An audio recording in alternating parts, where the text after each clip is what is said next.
June 5, 1942. In the damp underground war room beneath Berlin, Adolf Hitler leaned over a massive operations map.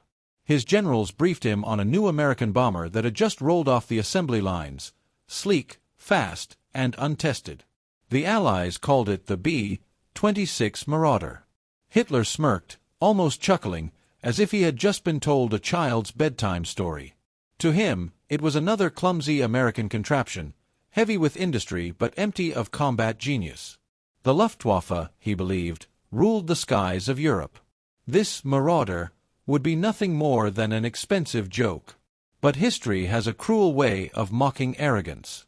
Fast forward 2 years. Dawn breaks over the French countryside. A low rumble trembles across the horizon. German civilians, already weary from years of war, rush to their windows. What they see are silver phantoms slicing through the morning haze, B-26 Marauders flying in tight formation. Their Pratt & Whitney engines roar like thunder, shaking walls and rattling nerves. As bomb bay doors yawn open, steel cylinders tumble earthward. A heartbeat later, the ground convulses. Railway junctions erupt into fireballs, bridges buckle and collapse, supply depots vanish in clouds of dust and flame. For those on the ground, the sound is deafening. For the Reich's war machine, it is devastating. The same aircraft Hitler once laughed at had become a harbinger of ruin. Now, close your eyes and imagine standing there, in the chaos of Europe at war. The acrid stench of cordite burns your nose. Dust stings your eyes. You can feel the ground shudder beneath your boots as entire city blocks disintegrate under aerial bombardment. Screams echo in the distance, mingling with the shriek of falling steel. The Marauder was no longer a punchline. It was a storm of iron and fire, raining terror from the skies. In this documentary, we will unravel the unlikely saga of the B-26. Once derided as too heavy to fly, too fast to land, it nearly destroyed the pilots who tried to master it. Early squadrons dubbed it the Widowmaker, and airfields became graveyards of crumpled wreckage. Yet through innovation, training, and brutal necessity, the Marauder evolved into one of the most lethal medium bombers of World War II. By the war's end, it would boast one of the lowest loss rates of any Allied bomber, a cruel irony for those who once dismissed it. You will hear the words of men who flew it, see the scars of cities it shattered, and understand the technical brilliance hidden beneath its steel skin. More than that, you will witness how arrogance underestimates innovation, and how that arrogance, in Hitler's case, cost him dearly. If you are fascinated by the hidden chapters of World War II, if you want to feel the roar of engines and the fire of history, subscribe now. Because today we're bringing the B-26 Marauder back to life, and in the episodes to come, we'll dive into the Flying Fortress, the Lancaster, and the infernos of Dresden and Tokyo. Stay with us. The sky is about to ignite. The story of the B-26 Marauder begins not in the skies of Europe, but in the boardrooms of Washington and the design shops of Baltimore. In 1939, with war raging in Europe but America still officially neutral, the U.S. Army Air Corps issued an urgent call for a new medium bomber. It had to be faster than anything in the skies, capable of outrunning enemy fighters and delivering a heavy payload at ranges that could support a global war effort. Glenn L. Martin's company took up the challenge, and what they produced would soon become both a marvel and a menace. By early 1941, the first prototypes rolled out. The B-26 was unlike anything the Air Corps had flown before. Sleek, almost shark-like, with a narrow fuselage, high-mounted wings, and twin radial engines that promised blistering speed. On paper, it was perfect, capable of cruising at 315 miles per hour, far faster than most fighters of its era. In theory, speed would be its armor. But theory collided hard with reality. As the first test flights began, pilots quickly discovered that the Marauder was treacherous. Its wings were short, designed for high-speed flight rather than low-speed stability. That meant takeoffs and landings were unforgiving, stall speed was brutally high, and a single mistake on approach could send the bomber into a deadly spin. Instructors whispered grim nicknames, Flying Prostitute, because it had no visible means of support, and more chillingly, Widowmaker. Training accidents mounted. 1 out of every 4 pilots learning to fly the Marauder was killed or seriously injured. In some squadrons, the fear of being assigned to the B-26 was palpable. A passage from a young American pilot's diary in 1942 captures the mood. They say the Marauder is faster than the Messerschmitt, but it feels like strapping yourself to a bullet. Too quick to handle, too heavy to forgive. Every time we touch down, we wonder if the gear will hold or if the ground will claim us. They tell us we'll get used to her. I wonder if I'll live long enough to believe that. The problem wasn't just technical, it was psychological. At training bases in Florida, Louisiana, and later in England, morale began to crumble. Rumors spread like wildfire, entire crews refusing to fly, men requesting transfers to other aircraft, ground crews openly muttering about the folly of the design. In Washington, the whispers reached Congress. A heated investigation began into whether the government had wasted millions on a death trap. Headlines back home spoke of scandal. The reputation of the Marauder seemed doomed before it ever reached the front. And yet, while Hitler laughed, America could not afford to abandon it. The Luftwaffe still terrorized Europe. Britain was battered by the Blitz. The Soviet Union, reeling from the German invasion, demanded Western relief. The U.S. needed every bomber it could muster. The B-17 Flying Fortress was majestic but slow to build, and the B-24 Liberator was stretched thin across theaters. The Marauder had to work, or the Allies risked ceding the skies. Thus, the central problem emerged. Could the B-26 be tamed before it consumed more American lives than German bombs ever could? Could a weapon born in controversy become the sharp edge of Allied air power? On the other side of the war, German intelligence noted the Marauder's arrival but dismissed it. Luftwaffe reports described it as unwieldy and unlikely to succeed in formation bombing. The Reich's propaganda machine echoed this, feeding Hitler's certainty that the American bomber threat would collapse under its own flaws. What neither side could yet see was that the Marauder's deadliness lay not in what it was, but in what it would become. The problem was not simply a technical flaw, it was a crucible. Crews who survived the grueling training were forged into some of the most skilled aviators of the war. Engineers worked tirelessly to refine flight procedures, landing techniques, and even mechanical adjustments. Slowly, painfully, the Widowmaker began to shed its curse. But in these early days, the shadow of doubt was real, and the stakes could not have been higher. For the men climbing into its narrow cockpit, the Marauder was not yet a weapon of victory. It was a gamble with their lives, a question mark scrawled across the skies of Europe. Would this machine break them, or would it break the Reich? The B-26 Marauder stood at the crossroads of fear and innovation. Its story embodies the paradox of World War II aviation. A machine once reviled for killing its own pilots would, through relentless adaptation, become one of the most efficient bombers in the Allied arsenal. To understand why, we must peel back both the myths and the mechanics. The Marauder's first challenge lay in its wings.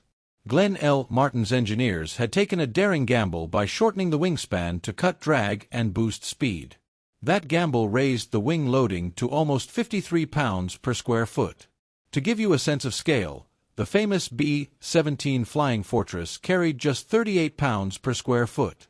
It may sound like a technical detail, but for a pilot, it meant the difference between forgiveness and fatality.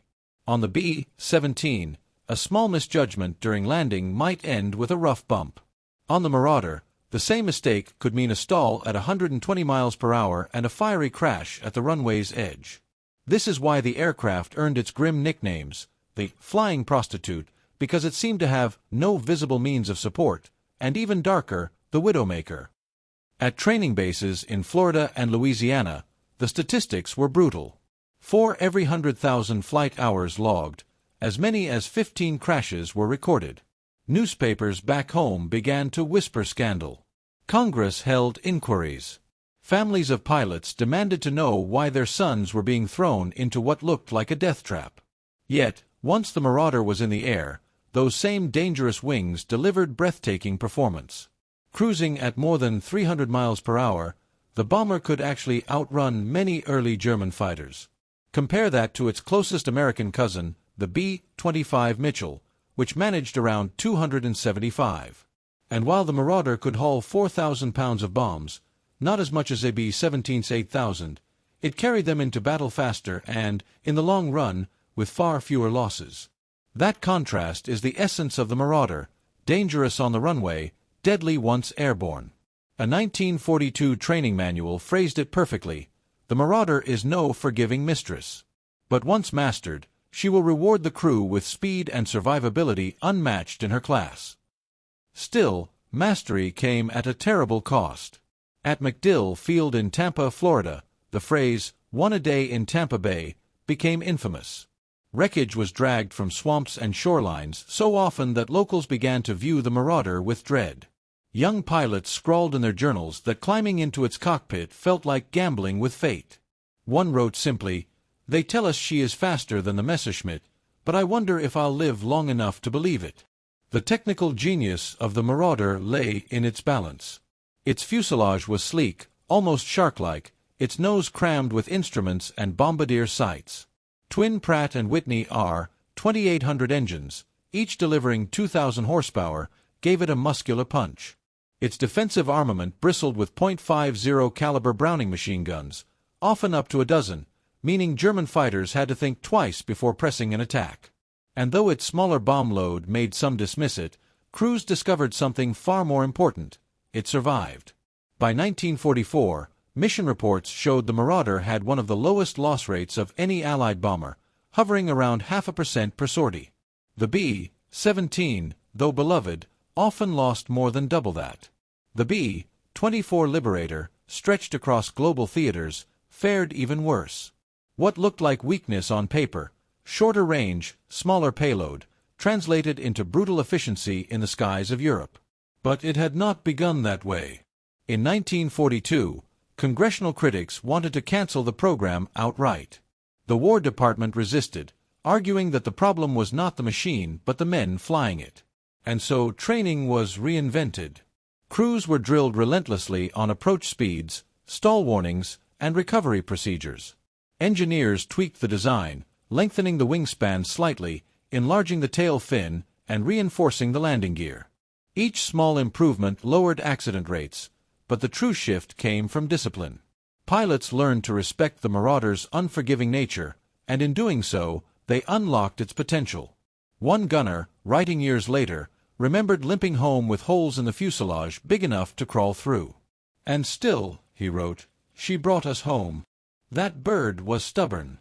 The Marauder's reputation would never fully shed its early stigma, but by the time Allied forces stormed Normandy in 1944, it had become indispensable. What Hitler once laughed at was now carving open the arteries of his war machine: railroads shattered, fuel depots in flames, bridges collapsing into rivers. The Widowmaker had become a war winner. To truly grasp the Marauder's transformation, we need to look at what happened in combat. Numbers, when told in the right sequence, tell a story as vivid as any memoir.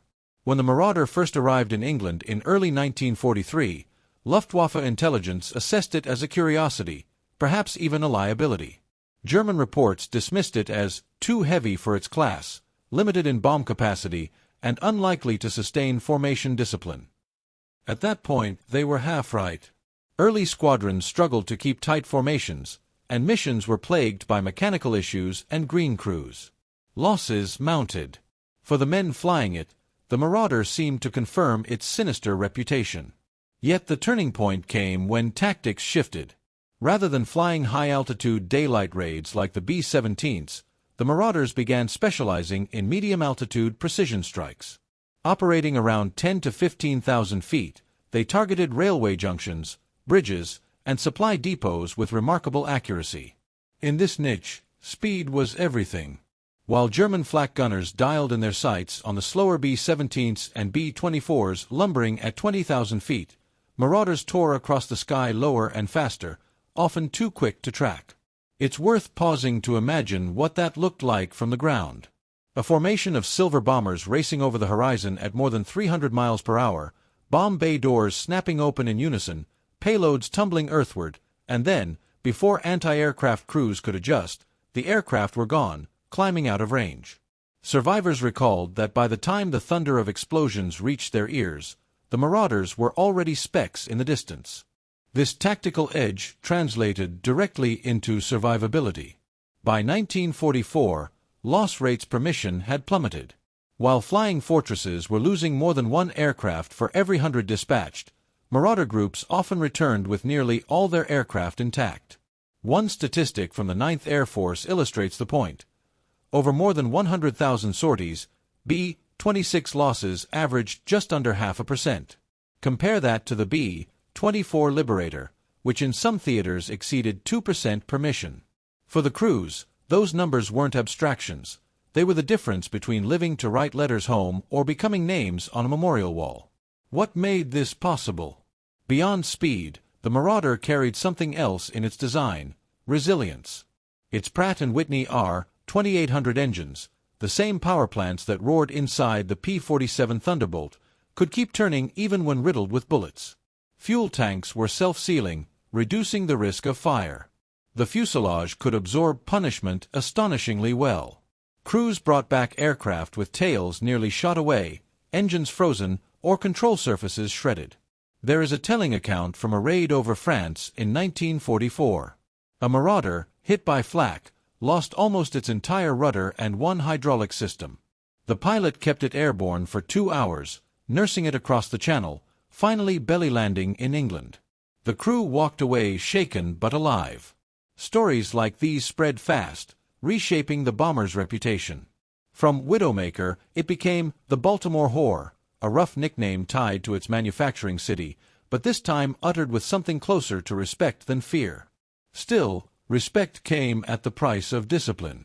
Unlike the B-17, which could carry inexperienced crews through mistakes, the Marauder had no tolerance for carelessness. Pilots had to learn exact approach speeds, precise flap settings, and how to ride the edge of stall without crossing it. Veteran instructors drilled one phrase into cadets: fly it by the numbers. Those who did lived. Those who didn't often died. In this sense, the Marauder acted as a ruthless filter, ensuring only the most capable crews took it to war.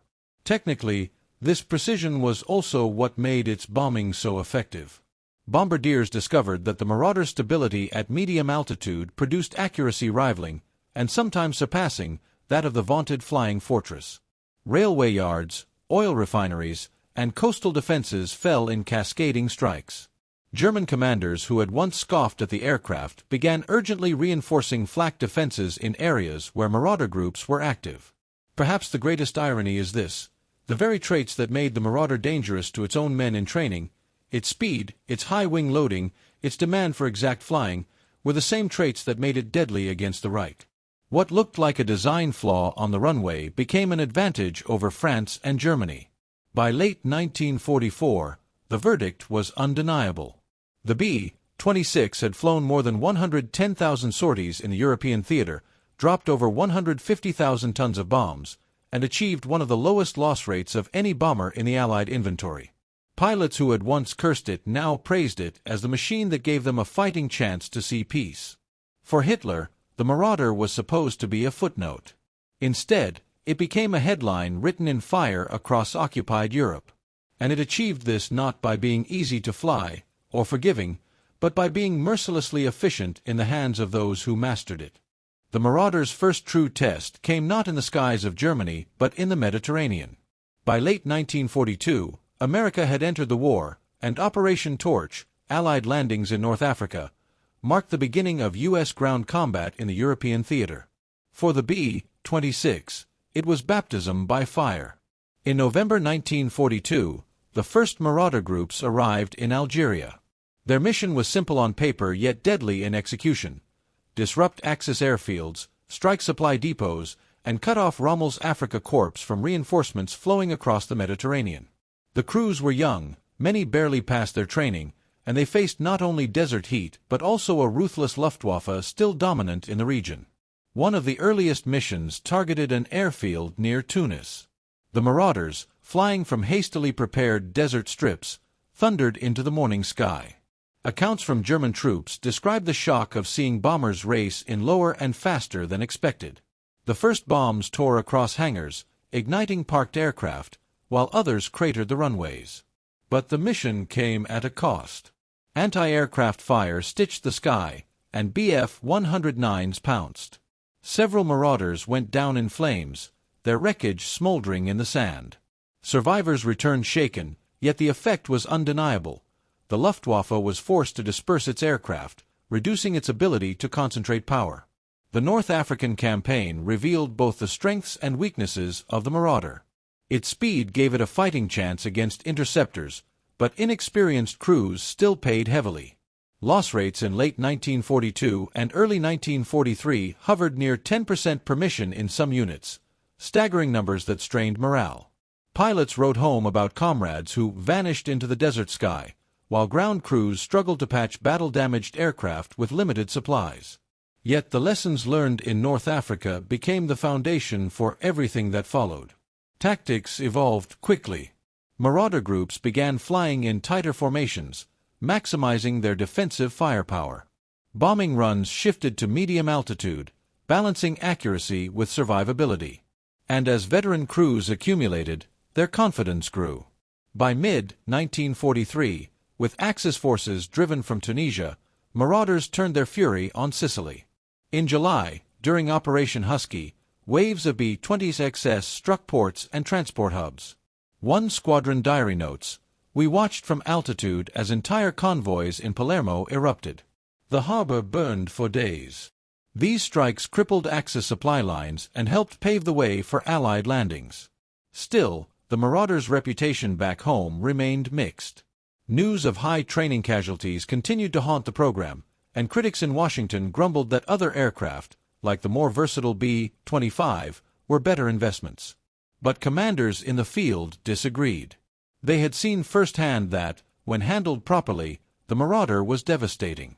The next stage of its journey came with the invasion of Italy. Flying from captured Sicilian bases, B-26 groups hammered railway lines stretching northward. The Italian countryside became a patchwork of craters, bridges toppled into rivers, trains blasted to twisted ruin. German reinforcements trying to move south to halt the Allied advance found themselves trapped by a relentless campaign of precision strikes.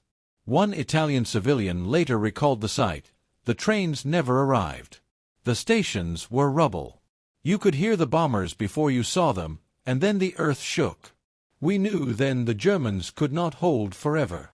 For the Marauder crews, Italy was both a proving ground and a graveyard.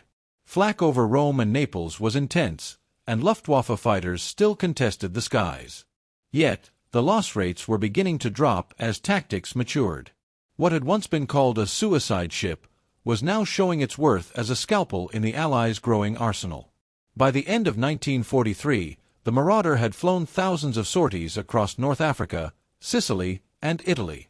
The aircraft once mocked by Hitler and doubted by its own pilots was carving a reputation in blood and fire. And as 1944 dawned, its role would only grow more critical, for the greatest amphibious invasion in history was on the horizon, and the Marauder would be called upon to help clear the way. As 1944 approached, the Marauder's role shifted from proving itself in the Mediterranean to becoming a spearhead of the Allied invasion of Western Europe. The stage was Normandy, and the stakes were nothing less than the liberation of France. In the months leading up to D-Day, the Marauder groups of the 9th Air Force were given a grimly specific task: dismantle the arteries of German supply. Railway junctions, bridges, and airfields across northern France became their daily targets.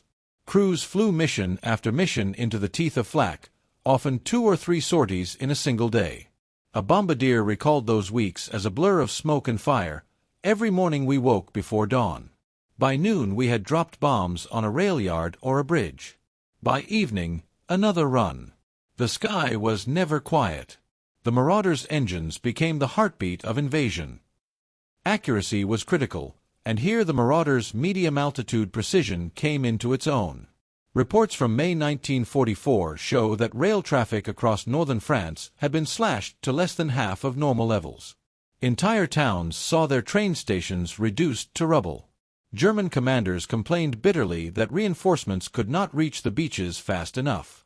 On June 6, 1944, as the largest armada in history crossed the English Channel, B-26 Marauders roared overhead.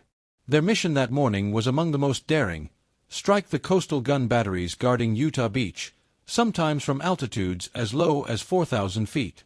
Flying that low made them vulnerable to small arms fire and flak, but it was the only way to ensure the bombs struck their targets rather than scattering into the sea. Eyewitnesses among the troops storming Utah Beach described the moment vividly. Marauders swept in just ahead of the landing craft, bombs detonating against German strongpoints. One soldier wrote later, "We cheered when we saw them. The sky ripped open, and the guns that had been killing us fell silent. Without those bombers, I don't know if we'd have made it ashore." The cost was real. Several marauders were lost over the beaches, their burning wrecks plunging into the surf. But the effect was decisive. Utah Beach suffered fewer casualties than any other invasion sector. Analysts later credited the accuracy of the marauder strikes with saving countless lives. In the days that followed, marauders maintained a relentless tempo. Bridges across the Seine and Loire were obliterated. German armored columns moving toward Normandy found their routes cratered and impassable. One after-action report from June 10 stated bluntly, "Enemy reinforcements are unable to reach the front. Rail communications are in chaos." For the German soldier on the ground, the sight of the marauder was both terrifying and demoralizing. A captured officer admitted, "Your medium bombers were worse than your heavies. The fortresses flew high, but the marauders came in lower, faster, and we could not stop them." The difference was not only tactical but psychological. The Marauder had evolved from the Widowmaker of 1942 into a machine of surgical destruction by 1944. Its crews, once fearful, now carried a quiet pride. Loss rates told the story. While B-17 and B-24 formations were still suffering heavy casualties on deep raids into Germany, Marauder groups were returning with most of their aircraft intact. The aircraft that had been nearly cancelled by Congress now boasted one of the best survival records of the entire air war. By July, as Allied troops broke out from Normandy, Marauders shifted focus again, hammering retreating German forces and smashing the bridges they relied on to withdraw. Over the ruins of St. Lo, columns of smoke marked the precision of their work. Pilots reported flying through skies so thick with dust and debris that navigation instruments became useless. Yet the missions continued, day after day, until the German front collapsed. It is important to remember that each of these victories was built on the blood of the crews who flew them. Though loss rates had improved, every mission still carried the risk of never coming home. In squadron mess halls, empty chairs told silent stories. At the same time, in Berlin, the Reich's high command began to realize that the aircraft Hitler had once laughed at was now strangling his armies in France. The Marauders' role in Normandy cemented its place in history. It was no longer an experiment, no longer a liability. It had become a symbol of precision and persistence. And as the Allies prepared to push into the heart of Germany, the Marauder would carry its thunder deeper into the Reich itself. By August 1944, the Allied breakout from Normandy was in full swing, and the Marauder squadrons were flying almost without pause. What had begun as a campaign of attrition against bridges and rail lines now became a relentless pursuit, as the German army retreated eastward across France. For the Marauder crews, it was the busiest and most dangerous chapter yet. The retreat of the Wehrmacht offered no shortage of targets. Columns of vehicles clogged French roads, attempting to escape the tightening Allied noose. Marauder formations descended like vultures. At Falaise, during the infamous pocket battle, B-26 groups struck day after day, sealing off escape routes. Reports from the ground described highways littered with burning trucks, overturned tanks, and shattered artillery pieces. Survivors remembered the skies filled with streaks of silver as Marauders unloaded their deadly cargo. One American infantry officer watching from the ground later wrote, "The Marauders were our hammer. Every time the Germans tried to move, those bombers smashed them. You could smell the smoke of their engines before you heard the bombs." The psychological impact on German troops was enormous. Soldiers already battered by weeks of retreat now faced the certainty that any movement by day could invite sudden annihilation from above. Civilians, too, felt the weight of the bombing campaign. French villagers spoke of trembling as the ground shook beneath them, torn between terror and gratitude as the bombers dismantled the occupiers' grip. As the Allies pushed across the Seine and toward Paris, Marauders shifted again to strike strategic bridges. In late August, entire formations flew missions to cut the Germans off from retreat routes across the Seine. Engineers on the ground reported that every major crossing within their zone had been demolished by air power. A German diary entry captured the despair: "Every bridge is gone. We are trapped like rats, waiting for the steel birds to return." Once Paris was liberated, attention turned eastward to Germany's border. The Siegfried Line loomed, a fortress of bunkers, anti-tank obstacles, and heavy artillery. Breaking through would require more than infantry and tanks. It would require the same combination of precision and fury that the Marauders had honed since Sicily.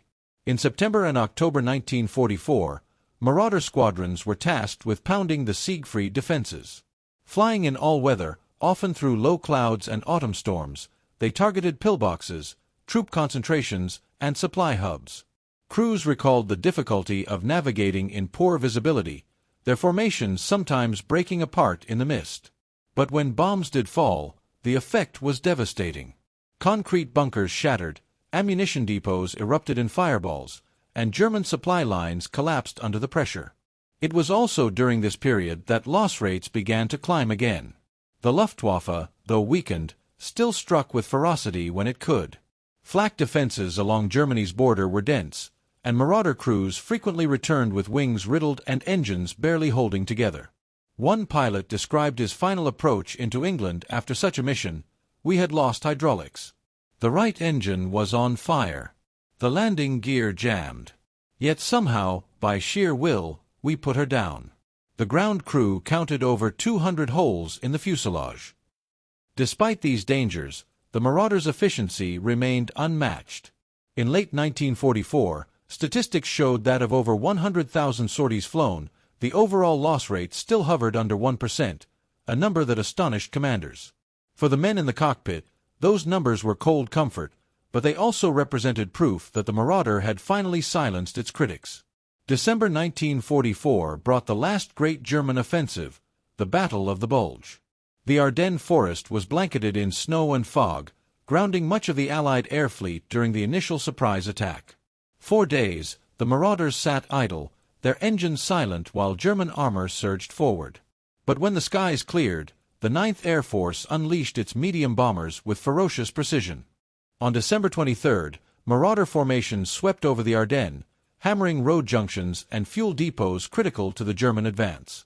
Crews recalled flying over white landscapes scarred by fire, their targets often obscured by smoke rising through the snow. One after-action report summarized bluntly: "Enemy fuel reserves destroyed.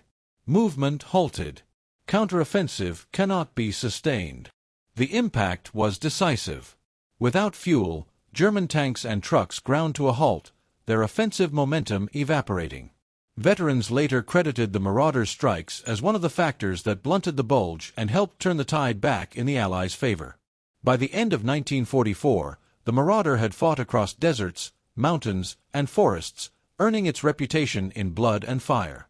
What had once been doubted as a dangerous experiment was now a cornerstone of Allied air power. As the war rolled into its final months, the Marauder would carry its thunder over the Rhine and deep into the industrial heart of Germany. By early 1945, the Reich was cornered. The Allies stood on the banks of the Rhine, the last great natural barrier before the heart of Germany. The Marauder, now a veteran of countless missions, was called upon once more to clear the path. The Rhine crossings were among the most dangerous operations of the war. German forces had fortified every approach, stringing bridges with explosives, stationing flak guns on both banks, and preparing to contest every inch of ground. For the Allies, success depended on smashing these defenses quickly. In March 1945, Marauder formations were dispatched daily to strike German positions along the river. One of the most critical missions targeted the bridges near Remagen. The Germans had hoped to destroy them to stall the Allied advance, but when American forces captured the Ludendorff Bridge intact, Marauders were tasked with ensuring the enemy could not reinforce or counterattack. Squadron reports describe relentless bombing of rail lines feeding into the region. Locomotives, supply trains, and road convoys were obliterated before they could reach the front. An American engineer working on the bridge later recalled, The Marauders kept the sky ours. Without them, the Germans would have had time to regroup. Instead, they never stood a chance. By this stage of the war, the Luftwaffe was a shadow of its former self. Marauder crews noted fewer fighter interceptions. Many missions were contested only by flak. Yet the guns were deadly. Over the Rhine, formations often flew through black curtains of bursting shells. Bombers returned with wings shredded, fuselages smoking, and engines coughing their last. One pilot described it starkly. It was like flying through a storm of steel hail. You prayed, you kept your course, and you hoped the Marauders' luck held. Once across the Rhine, the bombing campaign shifted into Germany's industrial heartland. The Ruhr, the factory belt that had fueled Hitler's armies, became a wasteland under Allied bombing. Marauders targeted oil refineries, steelworks, and power stations. Crews reported the eerie sight of entire cities cloaked in smoke by midday, flames visible for miles. Civilian diaries from the period describe nights illuminated by fires, the roar of bombers passing overhead, and the ground trembling with each wave of explosions. It was here that the Marauders' precision again proved invaluable. Heavy bombers like the B-17 and B-24 rained destruction from high altitude, often leveling entire districts.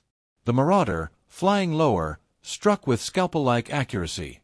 German military planners admitted after the war that the medium bomber campaign crippled their ability to move troops and resources, compounding the devastation wrought by the heavy bomber fleets. As spring turned to April, the war neared its end. Marauder groups continued flying, but their targets grew scarce. German rail lines were shattered, fuel depots non-existent, airfields abandoned. One squadron log from April 1945 reads almost with resignation, targets diminishing. The Reich is a ruin. We are flying strikes against what is already rubble. For the crews, the missions carried a surreal air. They were still risking their lives daily, yet the enemy was visibly broken. Young airmen spoke of flying over Germany and seeing endless columns of civilians on the roads, fleeing the collapse of the regime. The Marauders dropped their last bombs on an enemy already collapsing from within. When victory in Europe was declared on May 8, 1945, the Marauder had flown more than 110,000 sorties, dropped over 150,000 tons of bombs, and played a decisive role in nearly every major campaign from North Africa to Germany itself. The Widowmaker of 1942 had become one of the most respected aircraft of the war, achieving the lowest loss rate of any Allied bomber in Europe. Yet its story ended almost as suddenly as it had begun. By late 1945, the Marauder was retired from U.S. service, overshadowed by newer designs like the B-29 Superfortress and the dawn of jet aircraft. For many crews, it was a bittersweet farewell. They had cursed it in training, feared it in combat, and ultimately trusted it with their lives. One veteran summarized the paradox best: the B-26 killed a lot of good men before we learned how to fly her. But once we did, she was the best friend we ever had. She got us home when nothing else could. Thus ended the combat career of the Marauder. Born in controversy, baptized in blood, and proven in fire, it left behind a legacy written across the skies of Europe. For Hitler, it had been a joke. For history, it was judgment from above. When the guns fell silent in May 1945, the Marauder's record stood as a sharp rebuke to its early critics. Hitler's smirk in 1942, Congress's doubts in 1943, and the nickname Widowmaker whispered at training fields all seemed almost absurd when weighed against its achievements. Yet these misjudgments are worth examining, because they reveal how arrogance and fear alike can cloud military judgment. Hitler's mistake began with contempt. From the moment German intelligence reported on the Marauder, Nazi leadership dismissed it as an industrial oddity, a product of American mass production without refinement. Their assumption was simple: an aircraft with high accident rates in training could never become effective in combat. This belief fit neatly into Hitler's worldview, that Germany's engineering genius would always outclass America's factories. But contempt blinded him to a fundamental truth: America's capacity to adapt. Across the Atlantic, misjudgments were just as damaging. Within the U.S. Army Air Forces, the Marauder's reputation nearly doomed it. Congressmen, alarmed by reports of crashes at training bases like MacDill Field, called it a death trap. Some generals favored scrapping the program entirely in favor of the B-25 Mitchell, whose docile handling made it popular with pilots. On paper, their arguments looked sound. The B-25 was easier to fly, had comparable range, and could carry a respectable bomb load. Why persist with an aircraft that terrified its own crews? The answer lay in perspective. What critics saw as flaws were, in reality, trade-offs. The B-26's higher wing loading made it dangerous in the hands of novices but gave it unmatched speed in combat. Its smaller payload looked unimpressive next to the B-17, yet its survivability meant it could deliver bombs again and again with fewer losses. Numbers bear this out. By the war's end, Marauder groups reported average loss rates of less than 1% per mission, compared to more than double for the B-17 and as high as 2% for the B-24. In a war measured by attrition, survivability was the ultimate weapon. Even within bomber crews, misconceptions lingered. Early pilots cursed the Marauder for its unforgiving handling, spreading fear among replacements.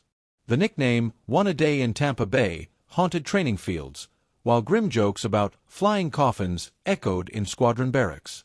These perceptions were not baseless, accident rates were real, but they became exaggerated into legend. What was overlooked was the transformation that discipline and training would bring. Once pilots learned to fly it by the numbers, the Marauder revealed itself as one of the most stable bombing platforms of the war. From a strategic perspective, another mistake was the tendency to compare the Marauder directly with heavy bombers like the B-17. Critics asked why the U.S. should invest in a medium bomber with shorter range and lighter payload. But this missed the point entirely. The Marauder was never meant to fly thousand-mile raids into Germany. It was designed to cripple enemy logistics closer to the front. Its speed and accuracy at medium altitude made it a scalpel where the flying fortress was a sledgehammer.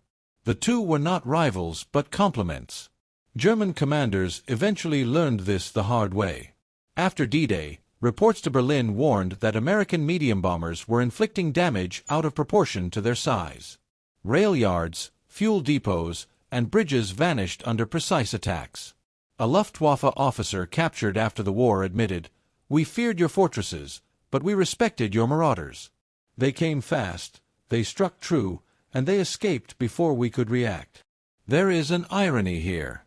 The very traits that made the Marauder feared by its own men, its high landing speed, its demand for precision, its intolerance of error, were the same traits that made it lethal against the Reich.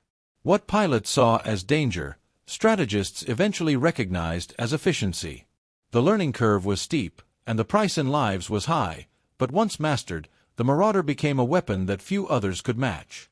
The mistakes of Hitler and of early American critics share a common thread: underestimating adaptation. Hitler believed the Marauder's flaws would doom it. Congress believed its crashes proved it unfit for war. Both ignored the resilience of American industry and the determination of its crews to master a difficult machine. In war, the side that adapts fastest often wins. The Marauder's journey from Widowmaker to war winner is proof of that truth. In the end, the Marauder's story is not just about an aircraft but about perception itself. Arrogance blinded the enemy. Fear blinded its own side. Only persistence and adaptation revealed the reality. And that reality was devastating for the Reich. When the war ended in 1945, the Marauder's operational record was unmatched. More than 110,000 combat sorties, over 150,000 tons of bombs dropped, and the lowest loss rate of any Allied bomber in Europe, these were not just statistics, they were proof of transformation. But the consequences of the Marauder's story stretched far beyond numbers. It reshaped how air forces thought about design, training, and the delicate balance between risk and reward. The first consequence was doctrinal. Before the Marauder, medium bombers were often seen as transitional weapons, filling a gap between tactical fighters and strategic heavy bombers. By 1945, that view had changed. The Marauder proved that medium bombers could play a decisive role in crippling logistics, disrupting reinforcements, and supporting ground offensives. In Normandy, in the Ardennes, and at the Rhine, Its precision at medium altitude was often more valuable than the raw tonnage dropped by heavy bombers. Future doctrines of tactical air power would owe much to these lessons. Second came the impact on training philosophy. The Marauder forced the U.S. Army Air Forces to confront a bitter truth. No machine, however advanced, could compensate for inadequate training. Early crashes had less to do with flawed engineering than with insufficient pilot preparation. By redesigning training programs, standardizing approach speeds, drilling procedures, and teaching crews to fly by the numbers, accident rates fell dramatically. This lesson carried into the post-war era, shaping how the newly created U.S. Air Force approached advanced, high-performance aircraft. The era of easy-to-fly designs gave way to precision-demanding machines, and pilots were expected to rise to that challenge. Third, the Marauder influenced aircraft design. Its high wing loading and streamlined fuselage were ahead of their time, precursors to the jet age. Engineers studying its performance noted how aerodynamic efficiency could offset smaller bomb loads and still produce strategic effects. These lessons were visible in post-war designs like the English Electric Canberra and the American B-27 Stratojet, both of which prioritized speed and altitude over brute strength. In a sense, the Marauder was a bridge from the piston-driven era to the jet-powered future. There was also a psychological consequence. For the men who flew it, the Marauder embodied the cruel paradox of war. They began their service cursing it, fearing it, sometimes even refusing to fly it. By war's end, many of those same men spoke of it with affection, even reverence. Veteran memoirs describe the aircraft as unforgiving but loyal, a partner that demanded respect and rewarded skill. The transformation in perception mirrored the transformation of the war itself. Hard lessons learned through blood, leading to ultimate triumph. For Germany, the consequences were catastrophic. The Luftwaffe never developed an effective counter to the Marauder's combination of speed, accuracy, and resilience. While flak inflicted damage, and fighters occasionally scored kills, the aircraft's survivability ensured that the pressure never relented. German commanders after the war admitted that Marauder raids on railways and bridges were among the most disruptive of the entire Allied campaign. In a conflict where mobility meant survival, the Marauder paralyzed the Reich. And yet, despite its record, the Marauder's long-term legacy was strangely muted. Unlike the B-17, immortalized as the Flying Fortress, or the Lancaster, celebrated for its role in the Dam Busters raid, the Marauder faded quickly after 1945. The reason was simple: technology moved on. The B-29 Superfortress, with intercontinental range and atomic bomb capability, captured attention. Jet aircraft soon rendered piston-engine bombers obsolete. The Marauder, retired by the U.S. Air Force within a year of war's end, never had the chance to cement itself in Cold War memory. This quiet retirement created an irony. The most statistically successful Allied bomber of the war became one of the least remembered. Museums today display gleaming fortresses and liberators. While Marauders are rare, their story often reduced to a footnote. For historians, this raises a question: why do some machines capture imagination while others fade? The answer lies partly in narrative. The B-17 symbolized resilience through mass daylight raids over Germany. The Lancaster embodied daring through iconic missions. The Marauder, by contrast, excelled in the unglamorous but vital work of smashing railways and bridges. It was not the hero of legend, it was the worker of necessity. And perhaps that is its truest legacy. The Marauder teaches us that victory is not always shaped by the glamorous or the iconic, but by the relentless and the efficient. Its crews did not see themselves as legends. They saw themselves as professionals doing a brutal job, day after day, until the war was won.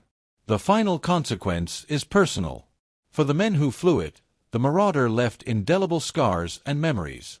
Pilots spoke of sweating through every landing, gunners of watching tracers streak past their turrets, bombardiers of holding their breath as bridges loomed in the sights. Many carried those memories into peacetime, haunted by friends lost in training crashes or combat missions. Yet many also credited the aircraft with saving their lives, bringing them home against impossible odds. One veteran summed it up with a line that could serve as the Marauder's epitaph: "She scared us, she punished us, but she never abandoned us." Thus, The consequences of the Marauder's story stretch beyond its wartime role. They live in doctrines, in engineering lessons, in the evolution of training, and in the hearts of those who flew it. And they remind us that history often overlooks the machines that quietly carried the war on their backs. The story of the B-26 Marauder is, in many ways, a story of war itself. At first, it was chaos. Young men thrown into machines they did not yet understand, accidents piling up, morale collapsing, and critics circling like vultures. Then came adaptation, discipline imposed, tactics refined, mistakes corrected, and courage hardened. Finally, it was triumph, a weapon once cursed becoming one of the most effective bombers in the Allied arsenal. What lessons can we draw from this? The first is that perception is fragile. Hitler's laughter in 1942 was not just arrogance, it was a failure to imagine that his enemies could improve. He looked at the Marauder's flaws and assumed they were permanent.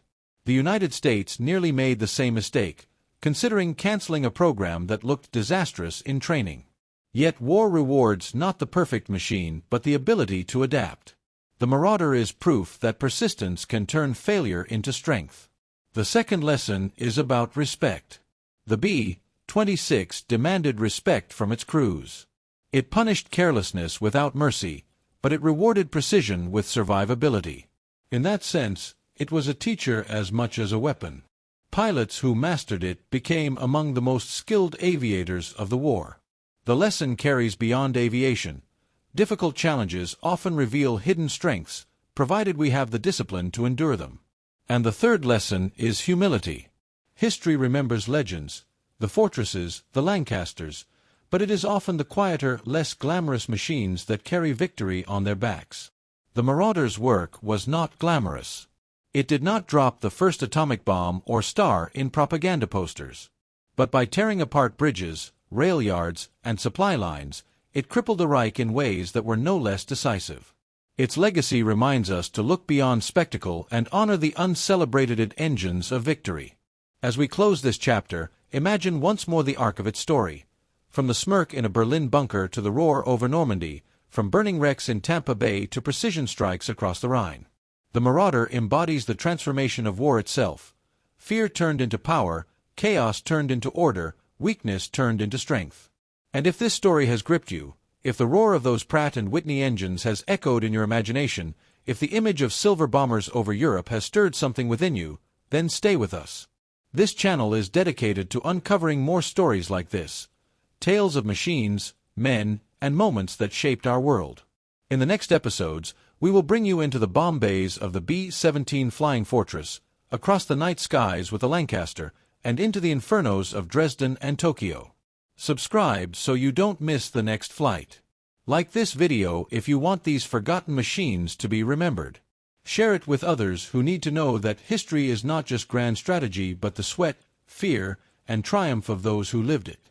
Because in the end, the lesson of the Marauder is not just about World War II. It is about us, our ability to respect danger, to adapt in crisis, and to find victory in persistence. The sky may change, the machines may evolve, but that lesson remains eternal.